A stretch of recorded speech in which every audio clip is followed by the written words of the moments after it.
Hey guys, welcome back to Burgundy Blue Commentary. Unfortunately, we have some sad news today. I have to report that beauty founder Sharon Chuter, the founder of UOMA Beauty and Pull Up for Change, she has passed away at the age of 38. According to the Los Angeles Medical Examiner, Chuter, the founder and former creative director of beauty brand UOMA Beauty, was found dead on a patio on August the 14th. Her death is listed as deferred, which means it's still under investigation. No other details have been shared, but according to reporter Kirby Johnson, who runs newsletter Ahead of the Curve, a source with knowledge of a situation shared that a former executive of UOMA Beauty relayed the news of Chuter's death to other former employees. UOMA Beauty was launched by Chuter in 2019 at Ulta, offering over 100 inclusive beauty products, including foundations in 51 shades.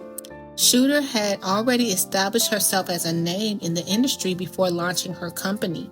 She worked with high-powered brands, including L'Oreal and LVMH, and even famously convinced Revlon to distribute its products in Nigeria, where she was born.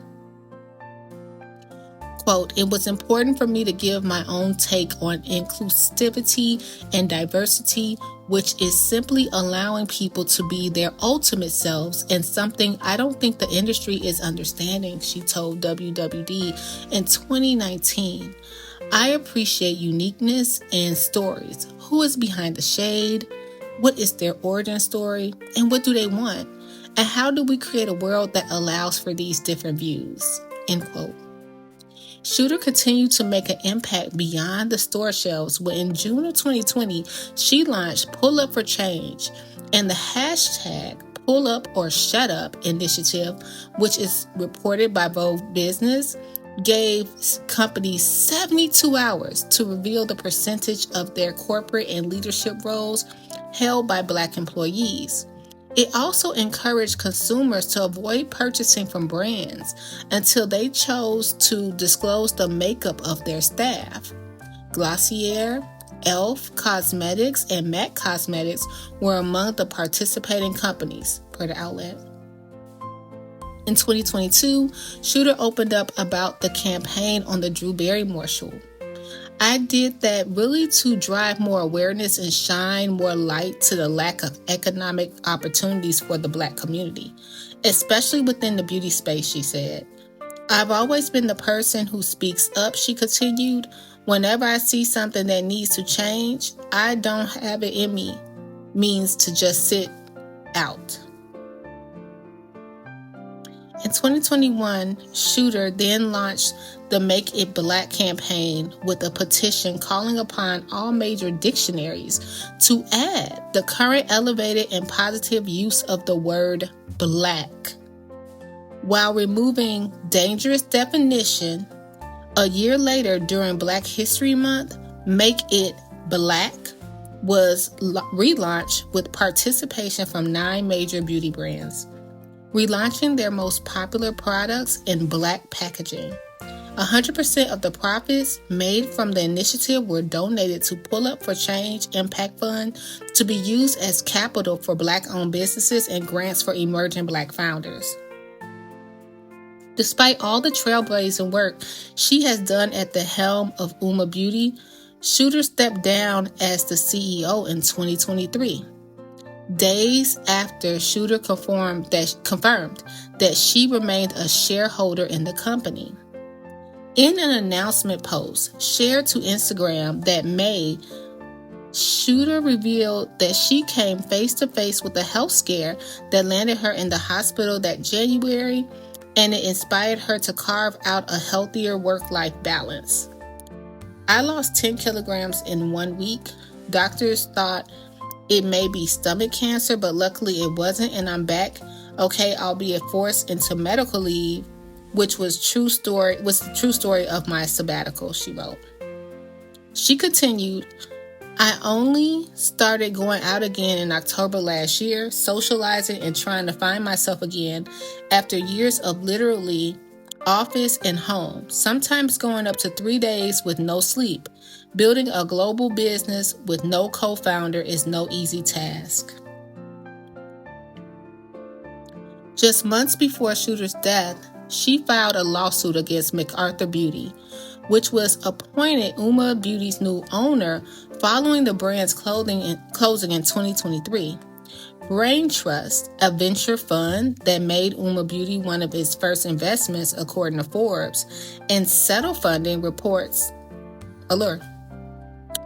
Among the allegations, the February 2025 lawsuit claimed that Brain Trust took control of UOMA operations and ultimately pushed out Ms. Chuter out of her operational roles, and that Brain Trust ceased UOMA Beauty's operations during Chuter's medical leave, which according to her was meant to end in July of 2023.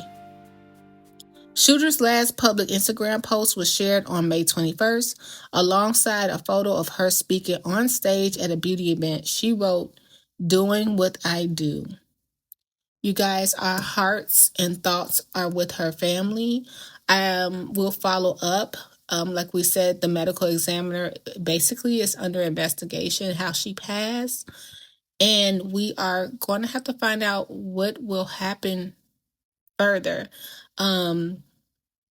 Also pertaining to the lawsuit, what will happen, so many things.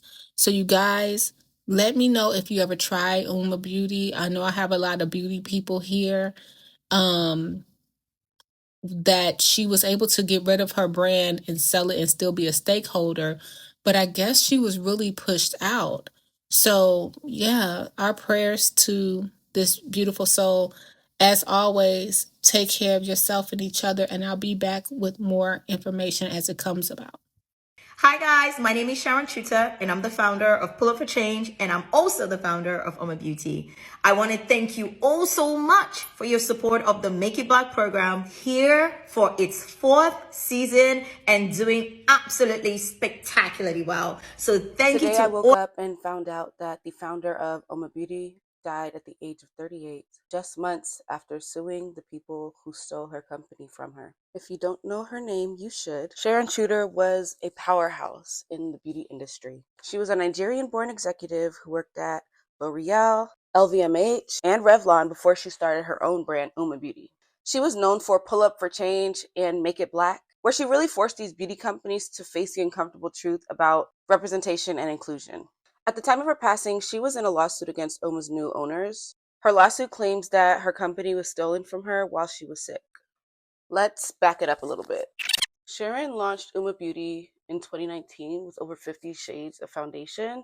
She was literally doing what giants in the industry refused to do for years. And then unfortunately, after came the roller coaster. In 2023, she stepped down from her position because of a health scare. And that same year, the company pretty much collapsed. Orders weren't being fulfilled. Social media was pretty much silent. And by the end of the year, the company was sold off in a foreclosure by her investors. UOMA Beauty had once been valued at over $50 million, but the assets were sold to cover only $6.2 million in debt. Sharon had later claimed that she had a controlling interest in the company, and that the sale was not only irregular, but just flat out fraudulent. In February 2025, only 6 months ago, Sharon filed a lawsuit against the new owners, MacArthur Beauty, Brain Trust, and Settle Funding, and she was coming for them on multiple claims: fraudulent transfer, unjust enrichment, and receiving stolen property. On July 22nd, just a few weeks before Sharon's passing, my homegirl reached out to me asking me for my opinion because she was reached out to by the new owners of UOMA Beauty. They asked to sit down with her one-on-one to see what she as a consumer wanted to see from the brand moving forward. They said she'd be meeting down with a new CEO who hadn't even been publicly named yet. She said that she felt like the whole thing was pretty messy, especially considering the fact that Sharon was actively suing them. And now, weeks later, Sharon is gone. Cause of death still deferred, and there's no one in the way of UOMA Beauty's new owners. Sharon was a woman fighting for her company, her legacy, her life's work, and my deepest condolences go out to her family. She was a force that changed this industry in ways that it can't be undone. And I feel like the best way to honor her legacy is to not let her story be swept under the rug. She taught us how to fight for our power, and she showed us what happens when Black women dare to create something revolutionary. I honestly hope that whoever Sharon left her assets to still holds those companies accountable for the way that they treated her in the last years of her life.